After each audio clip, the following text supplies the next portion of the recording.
Donc une fois que vous avez dessiné la position en fait du perçage, hein, donc, et que vous lui avez donné des dimensions, c'est-à-dire diamètre 3 mm et à 4 mm de chaque bord, hein, on va maintenant réaliser le perçage. Donc on va enlever de la matière en fait à travers toute la pièce. Donc si vous êtes dans esquisse ici, tout simplement vous cliquez ensuite sur fonction.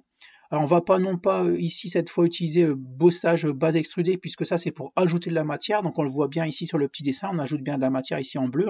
Vous avez un autre bouton qui s'appelle enlèvement de matière. Là c'est pareil, sur le dessin on le voit, on fait bien un perçage au milieu. Vous allez cliquer sur enlèvement de matière. Donc ensuite, on va vous demander la profondeur de perçage. Donc en fait, ici, vous pouvez, si vous voulez, laisser 3 mm, puisque comme la pièce fait 3 mm d'épaisseur, si vous percez sur 3 mm, ben, bien sûr, on va la traverser. D'accord? Donc ça, c'est la première solution. Soit vous pouvez, ici, à la place de borgne, en fait, vous pouvez mettre ici à travers tout. C'est comme vous voulez. Soit vous mettez à travers tout, là, vous êtes sûr de traverser la pièce. Soit vous mettez un perçage borgne sur 3 mm, puisque comme la pièce ici fait 3 mm d'épaisseur, on va bien percer la pièce, d'accord? Donc comme vous voulez, soit à travers tout, ici, comme vous voulez, soit borgne de 3 mm, et là on va la traverser.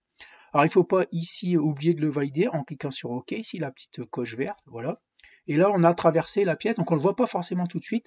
On va faire un clic droit ici dans le blanc à côté, et on va faire, donc là, alors pour avoir accès au clic droit, ici, donc les outils que je vous ai montré tout à l'heure, vous allez cliquer ici sur reconstruire, voilà, le bouton reconstruire, c'est le feu vert et rouge, hein, ici reconstruire, et là vous aurez accès au clic droit, ici, et on va faire une petite rotation de la vue pour voir qu'on a traversé. Donc voilà, donc ici on a bien traversé en fait la pièce, et le trou se trouve bien à 4 mm de chaque bord et fait un diamètre de 3. Donc vous n'oubliez pas bien sûr de temps en temps de cliquer ici sur le petit bouton enregistrer ici, ou tout simplement venir ici, fichier et enregistrer pour enregistrer de votre pièce de temps en temps. Donc voilà pour effectuer le perçage diamètre 3 d'un côté de la barre. Je vais vous montrer maintenant comment on fait pour faire le perçage de l'autre côté de la barre.